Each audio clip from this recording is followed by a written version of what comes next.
Bien, hermanos, tengan ustedes muy buenas noches. Les saludo en el nombre del Señor Jesucristo. Bueno, voy a leer la palabra de Dios en Primera de Tesalonicenses, capítulo 5, versículo 1 al 11. Dice la Biblia: pero acerca de los tiempos y de las ocasiones, no tenéis necesidad, hermanos, de que os escriba, porque vosotros sabéis perfectamente que el día del Señor vendrá así como ladrón en la noche, que cuando digan paz y seguridad, entonces vendrá sobre ellos destrucción repentina, como los dolores a la mujer encinta, y no escaparán. Mas vosotros, hermanos, no estáis en tinieblas para que aquel día os sorprenda como ladrón, porque todos vosotros sois hijos de luz e hijos del día. No somos de la noche ni de las tinieblas. Por tanto, no durmamos como los demás, sino velemos y seamos sobrios. Pues los que duermen, de noche duermen, y los que se embriagan, de noche se embriagan. Pero nosotros, que somos del día, seamos sobrios, habiéndonos vestidos con la coraza de fe y de amor, y con la esperanza de salvación como yelmo. Porque no nos ha puesto Dios para ira, sino para alcanzar salvación por medio de nuestro Señor Jesucristo, quien murió por nosotros para que ya sea que velemos o que durmamos, vivamos juntamente con Él. Por lo cual, animaos unos a otros y edificaos unos a otros, así como lo hacéis. Señor, te damos gracias en esta preciosa noche, Señor. Te pedimos que tú nos hables al corazón, que tú tengas una palabra clara para nuestra vida, Señor, que tú que conoces por qué situación estamos pasando, Señor, tengas, Señor, un rema, una palabra específica para nuestra vida. Gracias por cada uno de mis hermanos que están conectados, y Señor, te pedimos que en cada hogar, en cada familia, haya cielos abiertos y tu palabra, Señor, sea entendida, Señor, en el nombre de Jesús. Amén y amén. Bien, el tema que le he puesto a este sermón se llama la conducta del creyente en vista de la venida de Cristo. Uno se pregunta a veces una cosa, ¿no? ¿Cómo es nuestra conducta como hijos de Dios? Es una pregunta válida. Es como que yo te dijera, hermano, ¿cómo estás andando como hijo de Dios? Usted que conoce la palabra. De repente algunos dirán, pastor, yo no estoy haciendo nada malo, yo estoy llevando una vida al menos recta ante Dios. Pero muchas veces estamos viviendo, ¿cómo se dice? Una vida como si todavía Cristo no viniera o no estaría cerca a su venida, ¿no? Parecido a la parábola que el Señor Jesús nos dijo en el libro de Lucas, en el capítulo 12, en el versículo 45, yo voy a leer solamente este texto bíblico, este versículo. En el capítulo 12 del libro de Lucas, en el versículo 45, dice la palabra: mas si aquel siervo dijere en su corazón, mi Señor tarda en venir, y comenzare a golpear a los criados y a las criadas, y a comer y a beber, dice, y embriagarse. Entonces uno puede darse cuenta que esta parábola nos hace ver que el creyente, o hay creyentes que van a tener esta actitud de vivir como si Cristo nunca vendría. Inclusive hay ciertas posturas teológicas en que hablan de que el Señor pues todavía no vendrá o no vendrá para muchos. Entonces hay que tener cuidado con tener esta actitud de decir mi Señor tarda. Inclusive en 2 de Pedro, en el capítulo 3, el apóstol Pedro, escribiendo a la iglesia, dice: no es que el Señor tarde, no es que el Señor se esté demorando como algunos piensan, sino que es paciente para con nosotros, no queriendo que ninguno se pierda, sino que todos procedan al arrepentimiento. Y yo digo, si todavía el Señor no ha venido, es porque muchos de nosotros, los creyentes, los hijos de Dios, no estamos preparados, la verdad. Si todavía el Señor no viene es porque Dios tiene misericordia. Ahora, no solamente de nosotros, sino de muchos de nuestras familias que todavía no se han acercado al Señor. Yo digo, estamos en tiempo de gracia. Dios está extendiendo su gracia para que más gente pueda acercarse a sus caminos. Y nosotros los creyentes, los hijos de Dios, los que conocemos el camino, los que conocemos la verdad, tenemos que predicar esa palabra. Aleluya. Para que más gente se salve. Dios no se está demorando, Dios tiene su tiempo y Él sabe el momento en que vendrá. Pero nosotros no podemos vivir como dice Lucas, como este siervo que dice, mi Señor tarda en venir, y esta forma de pensar le lleva a este siervo a llevar una vida lejos de Dios, una vida perdida. Y después dice, viene el Señor en el día que menos piensa y lo sorprende. Esa parábola es válida ahora. Es válida porque parece que, hermanos, a veces los creyentes somos más apegados a las cosas materiales y vivimos como si el Señor no vendría nunca. Y hay que tener mucho cuidado. Hay que tener mucho cuidado con nuestra vida, cómo estamos viviendo, cómo estamos llevando nuestra vida. ¿Estamos esperando al Señor? Nuestra vida es una vida que dice, bueno, yo estoy aquí en la tierra, aunque trabajo o estudio, pero ¿le estoy esperando al Señor? Es una pregunta válida que nos hacemos. Ahora, yo pongo acá algo que es importante. Hay ciertas obras que el creyente debe hacer con respecto a su venida. Y aquí en el libro de Tesalonicenses que hemos leído, nos habla sobre esas obras que los creyentes tenemos que hacer. Los 3 primeros versículos los quiero leer. Dice la Biblia, pero acerca de los tiempos y de las ocasiones, no tenéis necesidad, hermanos, de que yo os escriba. Ahora, este primer versículo, el versículo 1, habla de los tiempos y ocasiones. Se refiere a la restauración futura de Israel. El Señor dice, con respecto a esta palabra o a los tiempos y las ocasiones, dice, no tenéis necesidad, hermanos, que yo os escriba. Uno se pregunta por qué. Porque los judíos sabían perfectamente sobre esto. Ellos entendían perfectamente sobre los tiempos y las ocasiones. Parece que también en el libro de Mateo 24 lo preguntan al Señor sobre este asunto, sobre los tiempos y las ocasiones. O sea, le está diciendo, ¿cuándo será el cumplimiento en que Israel será restaurado como cabeza de las naciones? Eso es lo que es el tema que está tocando aquí. Amén. ¿Cuándo Israel va a ser restaurado? Aquí no está hablando de la iglesia, está hablando del pueblo de Israel. Porque la Biblia habla que en el tiempo futuro Israel va a ser restaurada como cabeza de las naciones. Y que de Jerusalén saldrá, dice la palabra, y en Jerusalén, dice la Biblia, gobernará nuestro Señor. Al mundo entero, ese es en el tiempo del reino milenial. Inclusive en Isaías habla bastante sobre este tiempo. El tiempo en que los judíos añoran, desean ese tiempo. Ellos saben bien sobre esta situación, sobre lo que va a pasar con el pueblo de Israel. Ahora, hablando un poco de este pueblo, Israel. Israel es el pueblo de Dios, no ha dejado de ser el pueblo de Dios. ¿Qué es Israel para la iglesia? Y yo les digo algo, estimados hermanos y amigos. Israel, en un sentido escatológico, es el reloj de la iglesia. ¿Y qué quiere decir esto? Que nosotros tenemos que ver a Israel. Y lo que pasa en Israel nos indica que el tiempo del Señor está cerca. No sé si usted entiende qué significa un reloj. Aquel que nos marca la hora. Aquel que nos marca la hora, pero aquí es aquel que nos marca el tiempo de la venida de Cristo. Israel es el reloj. Y muchos creen que Jerusalén es el segundero, ¿no? El minutero. Pero Israel es el reloj de la iglesia. Mira lo que dice, y lo voy a leer solamente este texto, yo sé que muchos lo conocen.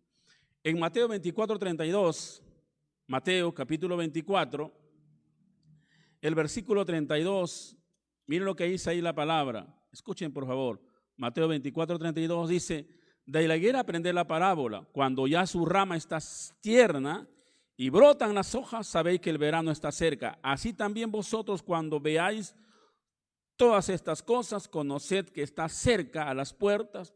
De cierto, os digo que no pasará esta generación hasta que todo esto acontezca. De la higuera aprended la parábola. Y aquí la higuera es Israel. Dice, de la higuera o de Israel aprended, cuando ya su rama está tierna. Dice, está hablando de una restauración del pueblo de Israel. Dice, ustedes deben saber que el tiempo está cerca, o el día de su venida está cerca. Y no quiero hacer todo un historial de esto, pero nosotros sabemos que en 1948 Israel fue constituido o establecido como una nación. Ahí la higuera ha reverdecido. Cuando la higuera florezca, ¿no? Cuando dice de la palabra de cuando ya su rama está tierna y brotan las hojas, sabéis que el verano está cerca. El verano es la última estación de Israel, la última estación. Y da a entender que cuando Israel iba a florecer, estábamos en el último tiempo, en el tiempo final. Por eso más abajo dice, no pasará esta generación hasta que todo esto acontezca. Por eso le digo, hermanos, los creyentes, los hijos de Dios, aleluya, no debemos ignorar los tiempos. Yo sé que el día y la hora nadie lo sabe, ni tú ni yo, el Señor lo dijo. Nadie puede hablar o puede decir que tal fecha viene Cristo. Nadie lo puede decir. Pero lo que sí podemos decir es los tiempos, que estamos en los tiempos finales, en los últimos tiempos. Yo digo algo, en cualquier momento el Señor puede venir. En cualquier momento puede sonar la trompeta. ¿Amén o no? Y estimado amigo, yo te pregunto, si sonara en esta noche la trompeta y Cristo viniera a esta tierra, ¿estás preparado? ¿Estás seguro que te irías con Él? Esa respuesta la tienes tú, ¿cómo estás andando? Por eso acá el tema es cómo estamos viviendo con respecto al tiempo final, cómo es nuestra vida. No vivas como aquellas personas que dicen, mi Señor tarda en venir. Y comenzamos a vivir de una manera desordenada y decir, bueno, todavía tengo tiempo. Y hay gente que vive así. Hay gente que se confía en su juventud y dice, yo soy joven y como soy joven, puedo vivir como quiero, puedo hacer eso porque tengo mucho futuro. ¿Quién te garantiza eso? Esta pandemia que ha pasado nos ha demostrado que uno no puede confiarse en sí mismo. No puede confiarse ni siquiera en la juventud, porque mucha gente joven se ha muerto. Tengan cuidado. ¿No? Mucha gente joven se ha muerto. Y ellos se han confiado en su juventud. Así que hay que tener cuidado. Entonces, el otro versículo que leemos acá en el versículo 2 dice, porque vosotros sabéis, amén, perfectamente que el día del Señor vendrá como ladrón en la noche. Y me llama esta palabra el día del Señor. En muchas partes de la Biblia habla del día del Señor como el día de su venida, el tiempo final. Es importante entender eso. Y dice que en ese tiempo final, Él viene como ladrón en la noche. No sé si usted entiende esa palabra ladrón en la noche. Aquí el apóstol Pablo está tomando lo que dijo Jesús en Mateo 24, en el versículo 42. Ahí el Señor habla de ladrón en la noche. Mira lo que dice Mateo 24, 42. Se lo voy a leer. Dice así, velad pues porque no sabéis a qué hora ha de venir vuestro Señor. Pero sabed esto, que si el padre de familia supiese a qué hora el ladrón habría de venir, velaría y no dejaría minar su casa. Por tanto, también vosotros estad preparados porque el Hijo del Hombre vendrá a la hora que no penséis. Esta comparación, o como dicen algunos, esta metáfora que dice como ladrón en la noche, así vendrá, está diciendo que el Señor vendrá en un momento inesperado. No sé si usted entiende qué significa inesperado. Es el momento en que nadie lo espera. O nadie se imagina que va a venir. No sé si a usted alguna vez le han robado, le ha caído el ladrón. Hace años yo recuerdo en mi casa, en la casa de mi mamá, un hermano, cuando mi hermano el pastor estaba pastoreando, bueno, él hasta ahora sigue pastoreando en Tesa. Recuerdo que un hermano le trajo una cocina Surge, porque el hermano trabajaba en esa empresa. Y lo trajo en la noche, yo recuerdo. Y nosotros así, muy alegres, porque nuestra cocina que teníamos era, bueno, ya estaba más viejita. Era una cocina nueva. Nosotros dijimos, mañana temprano lo bautizamos la cocina. Vamos a hacer un quaker ahí, un buen desayuno. Y lógicamente que es que ese tiempo en la casa, como estaba pegado a la iglesia, porque media casa de mi mamá era la iglesia, nos levantábamos a orar temprano y abríamos la puerta para que los hermanos vengan a orar. Y orábamos ahí en la madrugada, orando a las 5. Y después decimos, después de la oración preparamos nuestro desayuno y terminamos de orar. Y cuando fuimos a la cocina no estaba. Pensábamos que alguno de nuestros hermanos nos estaba haciendo alguna broma, pero lo que había pasado es que como la puerta de la iglesia dejamos abierta y por ahí se habían metido y habían entrado a la casa y se habían llevado justo a la hora de la oración. Nosotros orando, agachados, con la cabeza a tierra y los ojos cerrados, y el ladrón ha entrado así despacito y se llevó la cocina. Nos quedamos sin cocina, nos quedamos sin desayuno. Y yo le digo una cosa, fue en un momento que no pensábamos que iba a robarnos. Inesperado. Así vendrá el Señor en el momento que menos la gente lo espera. A veces yo me he puesto a pensar, ¿cuándo será esa fecha? ¿Qué día será? ¿Cuál es el día que a veces la gente no espera ni nada de las cosas de Dios? A veces puede ser la fiesta de Año Nuevo, ¿no? Puede ser, no, es un pensar, ¿no? Pero es en el momento que la gente menos lo espera. Eso es lo que está diciendo. Él vendrá como ladrón en la noche. Amén. Ahora, escuchen. Claro, es el momento inesperado para el no creyente. Pero no sería dable que a nosotros, los hijos de Dios, para el creyente, para aquel que ama a Dios, aquel día nos sorprenda. No, porque nosotros sí lo esperamos.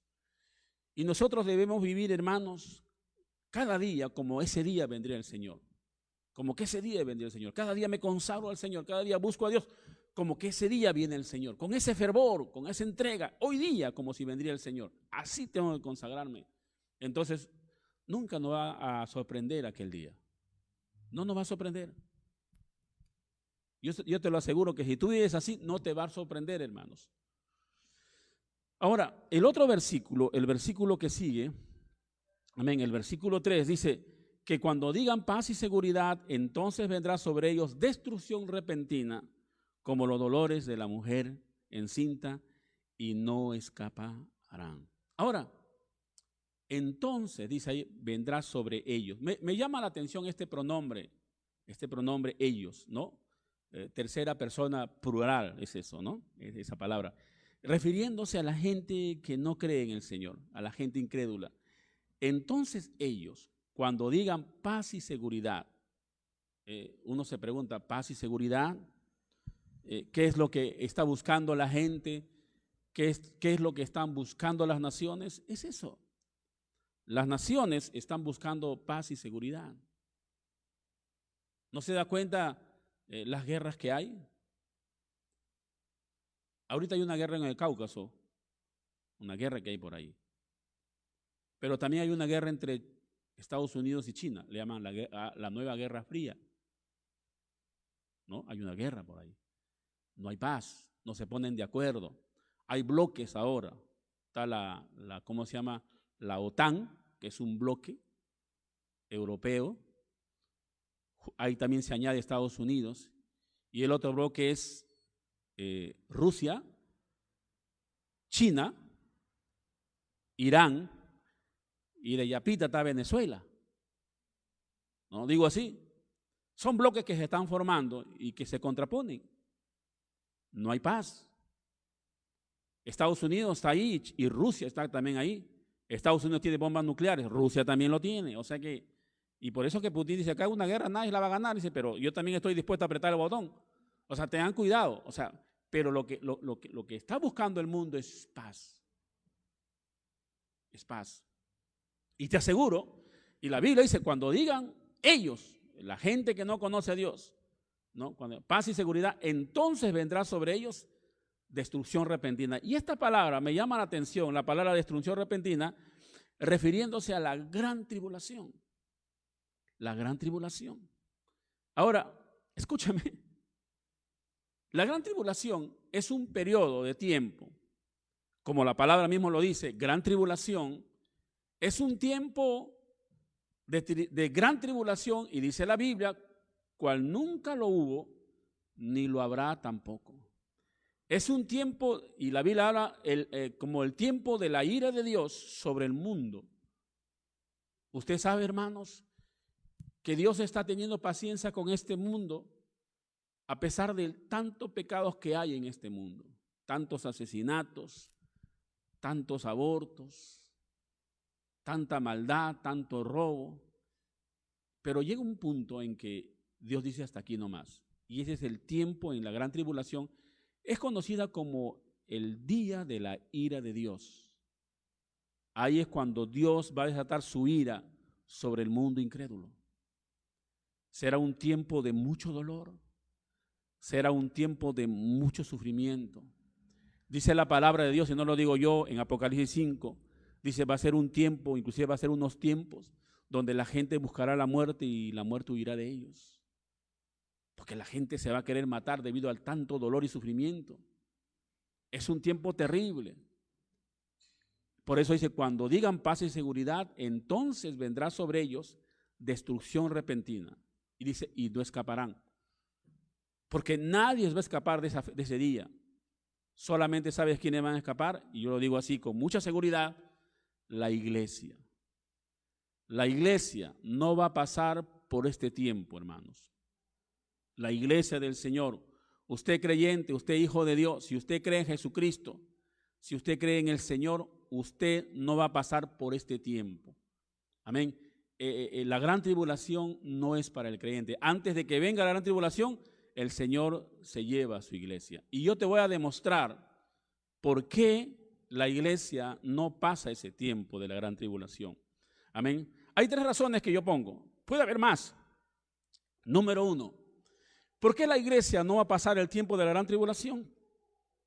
Porque la ira de Dios es para los incrédulos, no para la iglesia. Amén o no. Y te voy a mostrar 3 textos bíblicos que están aquí. Romanos capítulo 3, versículo 9. Mira lo que dice, escúchame. Romanos en el capítulo 3, en el versículo 9. No sé si ahí pueden ponerlo, hermanos, para que los hermanos que están conectados lo puedan ver. Romanos capítulo 3, el versículo 9. Amén. Dice la palabra, llegaron ahí, 3:9. 5:9 o 3:9.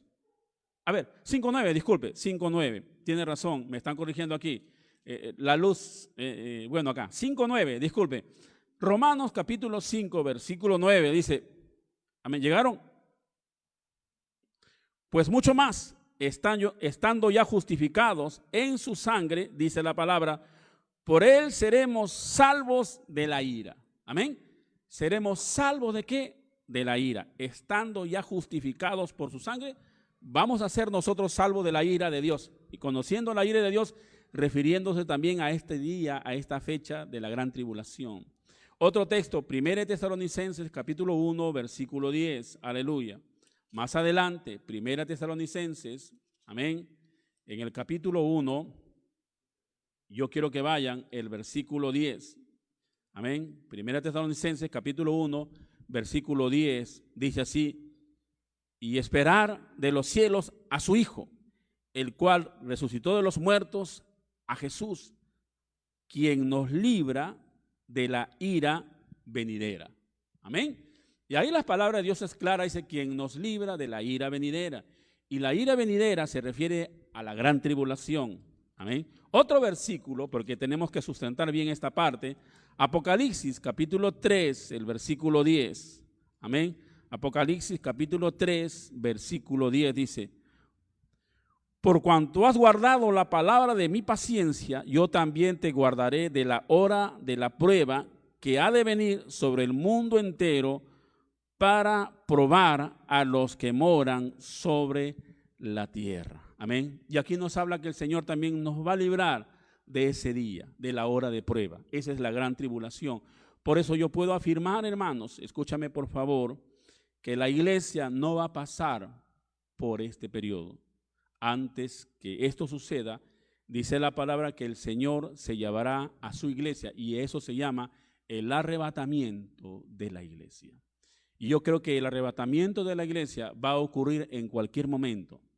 Y cuando la iglesia sea llevada al cielo, y ahí nos encontramos con el Señor Jesucristo aquí en la tierra, comienza este periodo terrible de la gran tribulación.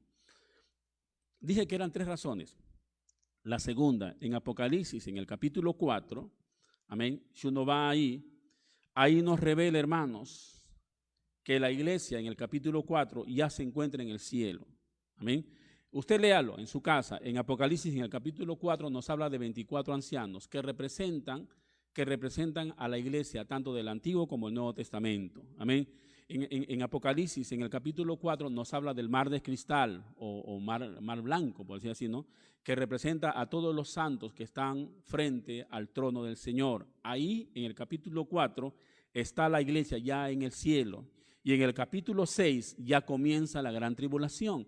O sea, en el capítulo 4 ya la iglesia está en el cielo y en el capítulo 6 arranca la gran tribulación. Entonces, nos da a entender la palabra que la iglesia no va a pasar por este periodo. Y dije 3 cosas. La tercera, escúchame, y ahí te puedo poner muchos ejemplos. Dios nunca va a tratar igual al justo con el impío. Es un principio divino. Siempre cuando en un lugar hay justos, Dios no trata igual al justo que al impío cuando Dios va a mandar sus juicios. Mire usted Sodoma y Gomorra, cuando el Señor iba a mandar sus juicios, hermanos, Dios sacó a Lot. Mire usted a Noé, toda esa generación se había perdido, pero Noé era varón justo, dice, Dios lo sacó a Noé. Dios nunca va a tratar igual al justo que al impío. Y la iglesia ha sido justificada por la sangre de Cristo. Y Dios nunca va a tratar al mundo igual que a la iglesia, o a la iglesia igual que al mundo. Dios, antes de que envíe sus juicios, va a sacar a la iglesia. Entonces, ahí vale la pregunta.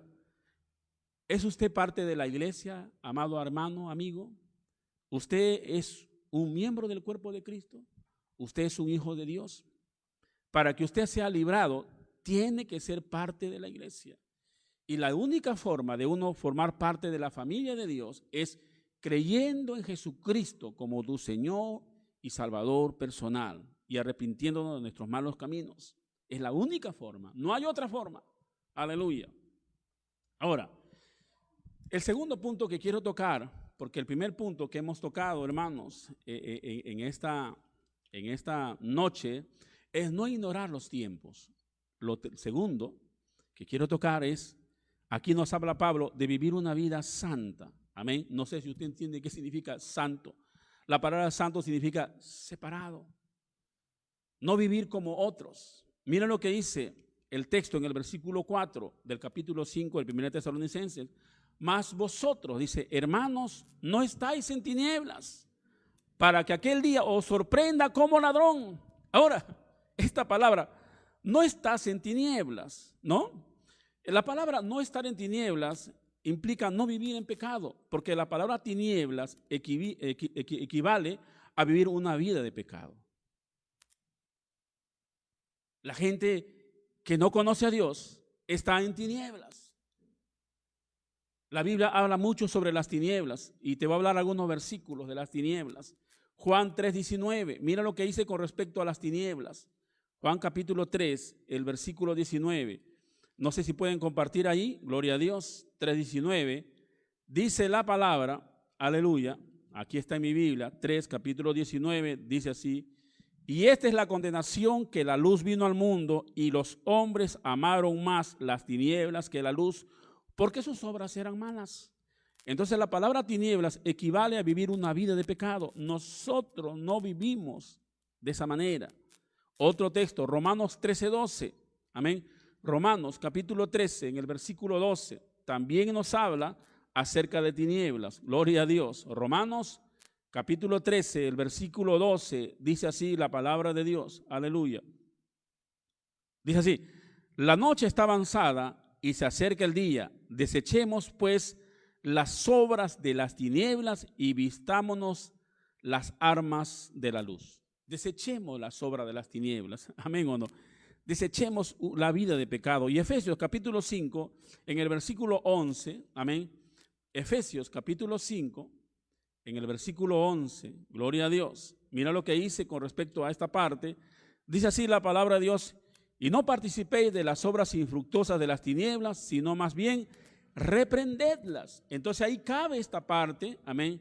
Mas vosotros, hermanos, no estáis en tinieblas para que aquel día os sorprenda como ladrón. Amén. Está diciendo que nosotros, los hijos de Dios, no estamos viviendo en pecado, haciendo lo malo. Porque si una persona, escúchame, si una persona, por más que tenga su Biblia y por más que vaya a una iglesia y cante alabanzas y haga lo que haga y vive en pecado, pero hay gente que vive en pecado a escondidas, si Cristo viene, se queda. Otra vuelta lo repito, ¿no? Si una persona se dice ser creyente y vive en pecado, oculto quizás, y Cristo viene, se queda. Entonces cabe la palabra, ¿no? ¿Cómo estás viviendo, hermanos? ¿No? ¿Cómo estás viviendo con respecto a la venida de Cristo? ¿Cómo está tu vida? ¿Estás preparado? Acá Pablo es claro: nosotros no debemos vivir como la gente en las tinieblas, en el pecado, haciendo lo malo, ¿no? No seamos participantes de las obras infructuosas de las tinieblas. Ahora, este fin de mes creo que es Halloween, ¿no? Bueno, antiguamente la gente lo celebraba, hasta el mundo lo celebraba, ¿no? Por ahí vistiendo a sus hijos de brujo, de bruja, de monstruo, de calabaza, no sé qué cosa, y se iban a una fiesta de monstruos. No sé cómo será esta fiesta de ahora con esta pandemia, pero la gente lo hace, ¿no? Y lo toma como broma y como que si fuera algo bonito, y a los niños lo hacen cosas. Pero no se dan cuenta que están uniéndose a las obras infructuosas de las tinieblas, porque la brujería no viene de Dios. La brujería, los brujos y todas esas cosas son del diablo. Y usted no puede participar de esas cosas. Aleluya. Usted tiene que reprenderlas. Amén. Por eso le digo, y de repente por ahí habrá algún pastor, digo yo, que esté de acuerdo que sus ovejas hagan eso. Yo no. Yo creo que no. Para mí eso es malo. Eso no es de Dios. ¿Amén? ¿Cómo estamos viviendo, amados hermanos? Porque Dios conoce nuestro corazón. Conoce nuestra vida. Podemos engañar al pastor, a los hermanos, a los líderes, pero a él no lo vamos a engañar. Así que esto es importante entender cómo estamos viviendo. Dios nos manda a vivir vidas santas, apartados de todo mal. Aleluya. Otra vuelta lo repito: vidas santas, apartados de todo mal. Hoy escuchaba a un predicador, no digo el nombre, que hablaba. Claro, el sermón estaba bien, entre comillas. Yo no digo que todo estaba mal, pero hablaba en un momento, dijo, acerca de la música. Usted sabe que hay música cristiana y también sabe que hay música que no son cristianas. Y hablaba acerca de la música, que no es malo escuchar por ahí algunas músicas seculares. Y a veces yo me puse a pensar, ¿qué dice la Biblia con respecto a esto? Yo creo algo. La palabra de Dios dice: no ames el mundo ni las cosas que están en el mundo.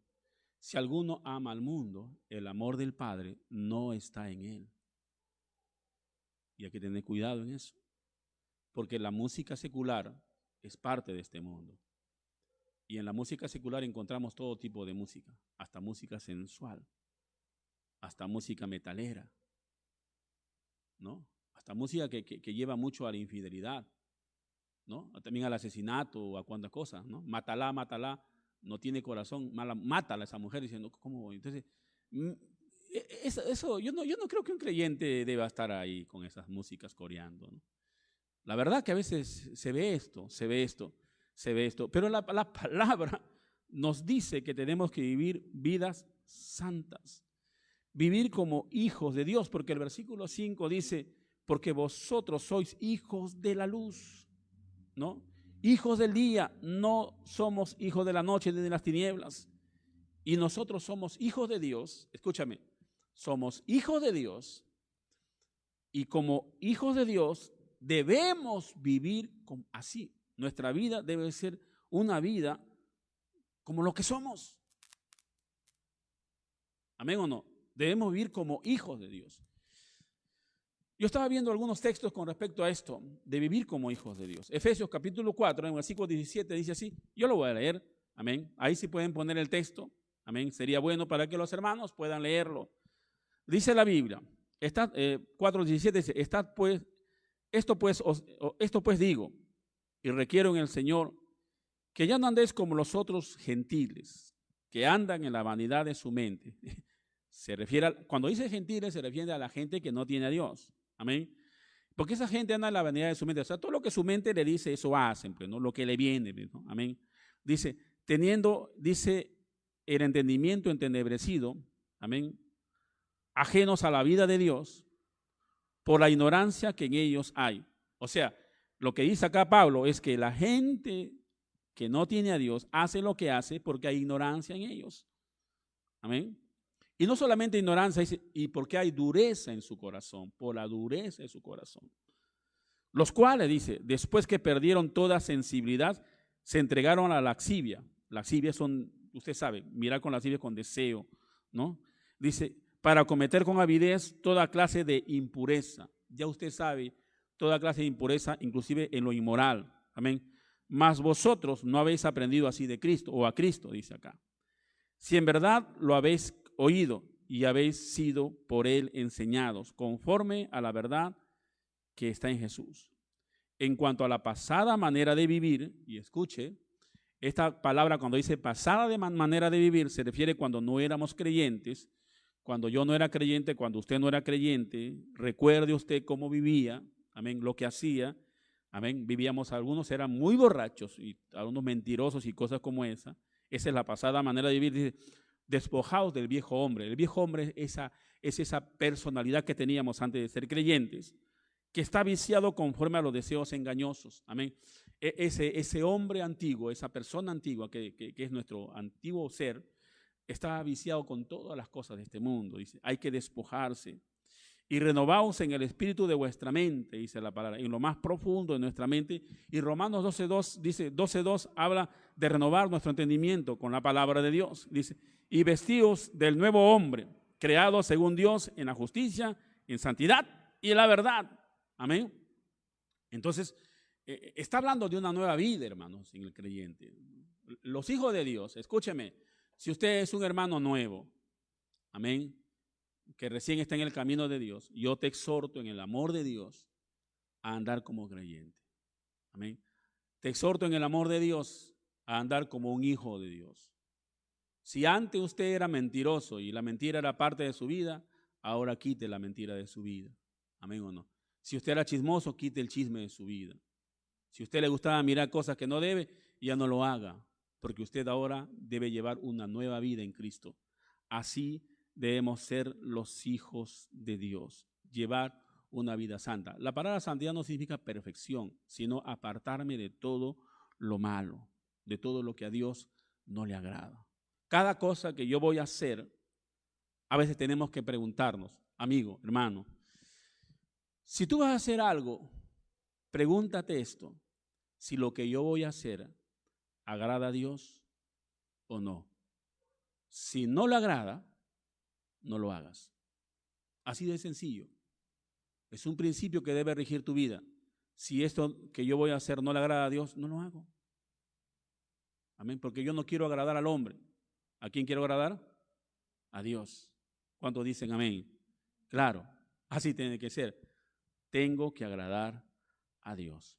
Hay otro texto, segunda de Pedro, o primera de Pedro, disculpe, capítulo 2, versículo 11, amén. También estamos hablando de vivir como hijos de Dios, porque la Biblia sí nos dice de cómo vivir como hijos de Dios, amén. Primera de Pedro, capítulo 2, versículo 11, no sé si usted llegó, después de Santiago, está primera de Pedro, capítulo 2, el versículo 11, a ver que pongan ahí, hermanos, en la pantalla. Dice la palabra, 2:11, dice así, aleluya. Dice, amados, yo os ruego, como a extranjeros y peregrinos, que os abstengáis de los deseos carnales que batallan contra el alma. ¿Qué dice la palabra? Abstenerse. Abstenerse significa no hacerlo. Amén. Ya usted sabe qué significa deseos carnales, ¿no? Los deseos que tiene nuestra carne. Y la Biblia habla en Gálatas que los deseos de la carne, ¿qué son? Ahí está, en el 5, capítulo 5, ¿no? Fornicación, adulterio y todas esas cosas que la palabra de Dios habla, ¿no? Dice que batallan contra el alma, ¿no? Dice, manteniendo buena vuestra manera de vivir entre los gentiles, siendo testimonio, para que en lo que murmuran de vosotros como de malhechores, glorifiquen a Dios en el día de la visitación, al considerar vuestras buenas obras. Amén. Ahora, aquí la palabra de Dios es clara, que nosotros, hermanos, escúchame, nuestra vida también predica. Otra vuelta lo repito, amado hermano, amigo, nuestra vida también predica.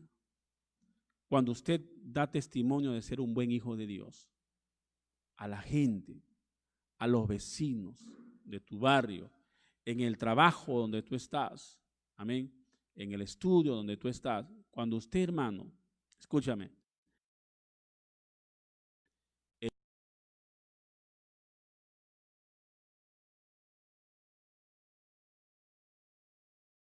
amén, cuando ellos se les predique la palabra y Dios abra su corazón, ese día ellos van a glorificar a Dios y nuestro testimonio es el mejor mensaje que podemos dar. El mejor mensaje. Amén. No debemos tener un mensaje trucado, una cosa por aquí y otra cosa por allá, porque nuestra vida habla más que nuestras palabras. Y si yo le preguntara a todos los que me están escuchando aquí en esta noche, los que están en su casa, y yo sé que usted que está en su casa tiene a muchos familiares que no son creyentes, yo te aseguro que sí. De repente el hijo, de repente el papá, de repente el primo, de repente el tío, que no son creyentes. Y yo le preguntara a usted, ¿te gustaría que sean hijos de Dios? Yo sé que usted me diría que sí. Yo pregunto, ¿cuántos de ustedes quizás ya tienen años sin poder ganarlos para Cristo? ¿Y sabes por qué no lo puedes ganar? A veces es por nuestros malos testimonios. Porque frente a ellos no nos portamos como hijos de Dios. Porque en vez de ser ejemplo para ellos, somos tropiezos con nuestra conducta. Yo no me explico cómo algunos creyentes que saben sus familiares que son hijos de Dios se ponen a tomar cerveza frente a ellos. Eso es una piedra de tropiezo. Cuando ellos te den eso, nunca van a entregar su vida a Cristo. Y Dios algún día te va a pedir cuentas por ellos. ¿Cuántos dicen amén? Aleluya. ¿Sí? Sí, hermanos. Hay que vivir vidas santas como hijos de Dios. Amén. Bien, quiero tocar el tercer punto que aquí habla Pablo. Amén. Acerca del dominio propio. Él habla aquí del dominio propio en estos versículos que sigue. Amén. El versículo 6 al 8. Dice acá la palabra: por tanto, no durmamos como los demás, sino velemos y seamos sobrios. Pues los que duermen, dice acá la Biblia, de noche duermen, y los que se embriagan, de noche se embriagan. Pero nosotros que somos del día, seamos sobrios, habiéndonos vestidos con la coraza de fe y de amor, y con la esperanza de salvación como yelmo. Gloria a Dios. Amén. El capítulo 5, versículos 6 al 8. Amén. 6 al 8. Ahora, lo primero que hay que tener cuidado aquí es entender la palabra dormir. Amén. El dormir equivale a ser descuidado. Y la palabra dice los demás, se refiere a la gente incrédula. Si uno lo comienza acá a examinar este versículo, capítulo 5, versículo 6, mira lo que dice acá. Dice, por tanto, no durmamos como los demás. Ahora acá los demás, esa palabra los demás, se refiere a los incrédulos, como ellos, no durmamos. Y los que dice acá, dice, sino que velemos y seamos sobrios. Hay otra palabra que aquí yo quiero entenderlo, ¿no? Como ustedes, la palabra velar equivale a estar despierto y o atento. A veces cuando, no sé, los que han servido en el servicio militar saben que le mandan a hacer guardia. Eso es velar, no dormirse. Están despiertos toda la noche. Pero aquí quiero que usted entienda en un sentido espiritual. Velar es estar despierto en un sentido espiritual. O sea, el creyente tiene que estar atento con respecto a la venida de Cristo. No te duermas. Amén. No te descuides, en otras palabras. Amén.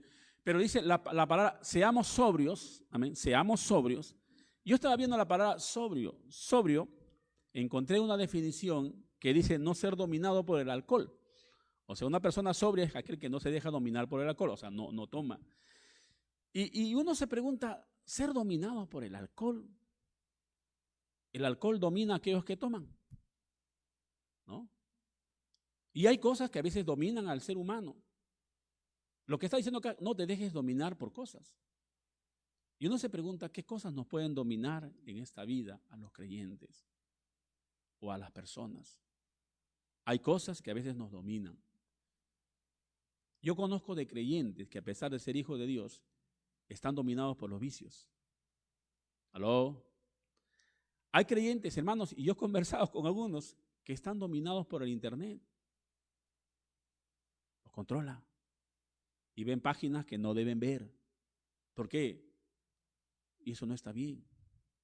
Se dejan dominar por estas cosas. No están siendo sobrios. Porque también la palabra sobrio es recatado, que no se deja dominar por la comida también. ¿No? Dice, seamos sobrios.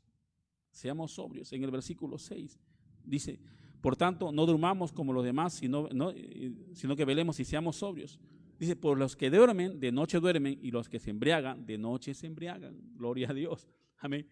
Lógicamente que no escapamos de la verdadera interpretación, ¿no? De no dejarse dominar por los vicios. No te deja, felizmente que están cerrados los tragamonedas, porque si estuviera abierto, no sé cuántos creyentes a veces han ido a eso. No, mi hermano, nosotros no debemos dominarnos por el tragamoneda, tampoco por los juegos de azar. Hay gente que compra la tinca, matiné y veremos noche, todas las semanas compra tinca. Eso es un vicio. Otros se van al caballito, a la mula, ahí están metidos. ¿No? No hay que dejarse dominar por estas cosas, seamos sobrios. Y dice la palabra en el versículo que sigue, en el versículo 8, dice acá la palabra, pero nosotros que somos del día, ¿cuántos son del día? Yo soy del día. ¿Cuántos dicen amén? Dice, seamos sobrios. Otra vuelta dice, seamos sobrios, atentos, despiertos, habiéndonos vestidos con la coraza de fe y de amor y con la esperanza de salvación como yelmo. Aquí habla de 3 armaduras. Amén, de 3 armaduras. 2 armaduras están ligadas, la fe y el amor. Y la otra habla de la esperanza. Parece que había un teólogo que decía que la fe está interpretada como mirar al pasado, lo que hizo Jesús en la cruz y creer en lo que hizo el Señor para ser salvos. El amor está ligado al presente. Debemos vivir una vida de amor. Y la esperanza está ligada al futuro, porque esperamos la venida de Cristo. ¿Cuántos dicen amén? Ahora, la Biblia dice en Gálatas 5:6 que la fe obra por el amor. Amén. No se pueden separar. Si usted dice que es un creyente de fe, usted tiene que amar. Eso es una coraza en el corazón del creyente. Amén. Vistámonos de fe y amor y de la esperanza como yelmo que protege la mente. Aquí se refiere a la esperanza de la salvación cuando Cristo venga por segunda vez. Amén. Estas armaduras siempre tienen que estar en la vida del creyente, porque cuando nos ponemos las armaduras, que dice acá la palabra de Dios, amén, nuestra expectativa con respecto a la venida de Cristo va a estar siempre viva y a su nombre. Usted no va a estar, usted no va a estar desanimado, usted va a estar siempre expectante. Cristo viene, yo estoy preparado, como la novia que espera al novio, siempre está preparado. En el contexto judío, así tenemos que estar nosotros preparados para la venida de Cristo. ¿Cuántos dicen amén? Y a su nombre. Aleluya. Sí, hermanos, sí, amigo. Tenemos que estar preparados. Aleluya. La esperanza como yelmo, la esperanza es aquel día que Cristo viene, que Cristo venga, amén. No es una esperanza, algunos entienden mal, no es una esperanza por esperar. Cuando la Biblia habla de la esperanza aquí, es una esperanza en fe, creyendo que Él viene. No es a ver si Él viene, no, esa es otra cosa. Hay que creer que Él viene, no es a ver si viene. No, nosotros creemos que Él viene. Amén. Ese es distinto, ese es distinto. Y quiero tocar el punto final. Amén. El apóstol Pablo en el versículo 9 y 10 dice así: porque no nos ha puesto Dios para ira. Esto me trae un gozo, hermanos, me trae paz. Hermanos, a los hijos de Dios, Dios no nos ha puesto para ira. Amén. La ira de Dios no está sobre los hijos de Dios. Usted, mi hermano, no está sobre la ira de Dios. Amén. Sino dice para alcanzar salvación. Y esto es el deseo de Dios. La Biblia, hermanos, desde el Antiguo Testamento quiere que todos se salven. Todos quieren que se salven. Dios quiere que todos lleguen al cielo. Usted que me escucha, hermano, amigo, te digo algo. Dios quiere que tú te salves. Dios no quiere que te pierdas en el pecado y te vayas al infierno. Te lo vuelvo a decir otra vuelta. Dios no quiere que tú te pierdas. Él quiere que tú te salves. Es por esa razón, dice la palabra, que Él envió a su Hijo Jesucristo a morir en la cruz por nosotros. Esa es la razón por la cual el Padre envió a Jesucristo a morir en la cruz, porque no quiere que ninguno se pierda, sino que todos procedan al arrepentimiento. ¿Cuántos dicen amén? Sino para alcanzar salvación, dice la palabra, pero escúcheme una cosa, acá viene la condición, por medio. Hay un medio, y no dice acá por medios, sino por un solo medio. Amigo hermano, de repente usted está buscando otros medios para salvarse, pero no hay otros medios. Hay un solo medio para salvarse. Uno solo. Y ese solo medio es Jesucristo. Es el único medio por el cual podemos llegar al cielo. No son los ídolos, no son los santos, solamente es Jesucristo. En San Juan 14:6 dice, yo soy el camino, dijo Jesús. Yo soy la vida, dijo Jesús. Y nadie va a ir al Padre sino por mí. Y Dios no miente en su palabra. San Juan 14:6. Pero en 1 Timoteo, en el capítulo 2, en el versículo 5, dice ahí la palabra, y yo te lo voy a leer, porque hay un solo Dios y un solo mediador entre Dios y los hombres, Jesucristo hombre. Hay un solo puente, amado amigo y hermano, que nos va a llevar al cielo. Ese puente es Jesucristo. Y si tú quieres estar en el cielo, y si tú quieres irte con el Señor cuando Él venga, en el arrebatamiento, yo te pido algo. Acepta a Jesús como tu Señor, como tu Salvador. Yo sé que hay gente que me escucha, inclusive familiares que me escuchan. Yo sé que me escuchan. Pero te digo algo, no basta con que me escuches. Si usted me escucha y no toma esta decisión crucial de decir, Señor Jesús, yo creo en ti, entra a mi vida, te acepto como mi Señor y Salvador, usted no puede entrar en el reino de los cielos. La verdad. Por eso, yo te quiero retar en esta noche a todos los que me están escuchando, a los amigos, a los parientes, a los familiares. Usted ahí donde está ahí, levante su mano, ahí nomás, que te mire Dios, no que te mire el hombre. Yo sé que estás en tu cuarto, estás ahí no sé dónde estás, pero me estás escuchando. Ahí levanta tu mano, amén, y vamos a hacer la oración para que usted acepte a Jesús como su Señor, como su Salvador. Yo quiero orar contigo, amén. Quiero que tú allí recibas a Jesús. Y si Cristo viene hoy o mañana, no sé, porque Él sabe cuándo vendrá, usted y yo estemos preparados para el encuentro con el Señor. Ahí donde estás, inclina tu rostro y vamos a orar. Señor, mira aquellos amigos, a aquellos familiares, a aquellos hermanos, que vamos a elevar esta oración y vamos a hacer la oración de fe, donde vamos a confesar a Jesús como nuestro Señor.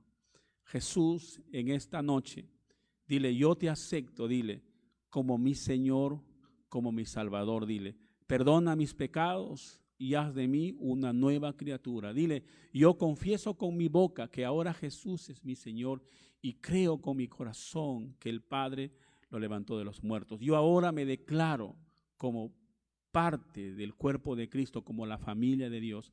Gracias, dile, Señor, por la salvación. Amén y amén. Señor, oro por aquellos amigos y hermanos que han hecho esta oración y te pedimos, Señor, que tú, Padre Celestial, lo ayudes, lo guíes por este nuevo camino, por esta nueva vida, Señor Dios Santo. Y si tú vengas, Señor, mañana o pasado mañana, Señor, estemos preparados para el encuentro con el Señor. Gracias, Padre. Gracias, Señor. Aleluya. Amén y amén.